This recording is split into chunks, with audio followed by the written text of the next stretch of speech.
ಸ್ನೇಹಿತರೆ, ಕ್ರಾಕ್ಸ್ ಅಂದ್ರೆ ಯಾರಿಗೆ ಗೊತ್ತಿಲ್ಲ ಹೇಳಿ. ಆದರೆ ಇದೇ ಕ್ರಾಕ್ಸ್ ಅನ್ನ ಟೈಮ್ ಮ್ಯಾಗಝಿನ್ ವರ್ಸ್ಟ್ ಇನ್ವೆನ್ಷನ್ ಅಂತ ಕರೆದಿತ್ತು. ಮುಂದೆ ಇದೇ ಕ್ರಾಕ್ಸ್ ಫ್ಯಾಷನ್ ಬ್ರ್ಯಾಂಡ್ ಆಗಿ ಬೆಳೆಯುತ್ತೆ. 2002ರಲ್ಲಿ ಈ ವ್ಯಕ್ತಿಗಳು ವೆಕೇಶನ್ ಟ್ರಿಪ್ ಸಮಯದಲ್ಲಿ ಕ್ರಾಕ್ಸ್ ಅನ್ನ ಕ್ರಿಯೇಟ್ ಮಾಡ್ತಾರೆ. ಈ ಶೂಗಳು ಬೋಟಿಂಗ್, ಗಾರ್ಡನಿಂಗ್ ಇಲ್ಲಿಗೆಲ್ಲ ಮಾರಾಟವಾಗುತ್ತೆ. ಆದರೆ ಅವರಿಗೆ ಸರ್ಪ್ರೈಸ್ ಅನ್ನುವಂತೆ ಅದು ತುಂಬಾನೇ ಕಂಫರ್ಟ್ ಆಗಿದ್ದು ದೊಡ್ಡ ಮಟ್ಟಿನಲ್ಲಿ ಬಹಳಷ್ಟು ಬೇಗ ಜನರಿಗೆ ರೀಚ್ ಆಗುತ್ತೆ. 2008ರಲ್ಲಿ ರಿಸೆಷನ್ ಆಗುವವರೆಗೂ ಎಲ್ಲವೂ ಚೆನ್ನಾಗಿರುತ್ತೆ. ಆ ವರ್ಷ ಅವರ ಸೇಲ್ಸ್ ತುಂಬಾನೇ ಕಡಿಮೆ ಆಗುತ್ತೆ. ಜೊತೆಗೆ ತುಂಬಾನೇ ಸ್ಟಾಕ್ ಉಳಿದು ಬಿಡುತ್ತೆ.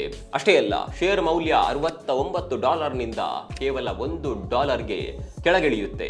ಎಲ್ಲರೂ ಅಂದ್ಕೊಳ್ತಾರೆ ಕ್ರಾಕ್ಸ್ನ ಕತೆ ಇಲ್ಲಿಗೆ ಮುಗಿಯಿತು ಅಂತ. ಆದರೆ ಅವರು ಮಾತ್ರ ಸೋಲನ್ನೊಪ್ಪಿಕೊಳ್ಳೋದಕ್ಕೆ ರೆಡಿ ಇರಲಿಲ್ಲ. ಅವರು ಪ್ರಾಡಕ್ಟ್ಗಳ ಸಂಖ್ಯೆಯನ್ನ ಕಡಿಮೆ ಮಾಡ್ತಾರೆ. ಅದರ ಐಕಾನಿಕ್ ಕ್ರಾಕ್ಸ್ ಮೇಲೆ ಫೋಕಸ್ ಮಾಡೋದಕ್ಕೆ ಆರಂಭಿಸ್ತಾರೆ. 2 ವಿಚಾರದ ಕೊಲಾಬರೇಷನ್ಗೆ ಹೆಚ್ಚು ಒತ್ತು ನೀಡುತ್ತಾರೆ. ಒಂದು, ಸೆಲೆಬ್ರಿಟಿ ಜೊತೆಗೆ, ಅದು ಕೂಡ ಯಾರೆಲ್ಲ ಜೆನ್ಯೂನ್ ಆಗಿ ಕ್ರಾಕ್ಸ್ ಅನ್ನ ಇಷ್ಟಪಡ್ತಾರೋ ಅವರ ಜೊತೆಗೆ. ಉದಾಹರಣೆಗೆ ಜಸ್ಟಿನ್ ಬೀಬರ್. ಇನ್ನು ಎರಡನೇದಾಗಿ KFC ಅಂತಹ ಬ್ರ್ಯಾಂಡ್ಗಳು. ಹೀಗೆ ಮುಂದಿನ ಕೆಲವು ವರ್ಷಗಳಲ್ಲಿ ಕ್ರಾಕ್ಸ್ ಮಾರ್ಕೆಟಿಂಗ್ ನಲ್ಲಿ ದೊಡ್ಡ ಮಟ್ಟಿನ ಕಮ್ ಬ್ಯಾಕ್ ಮಾಡುತ್ತೆ.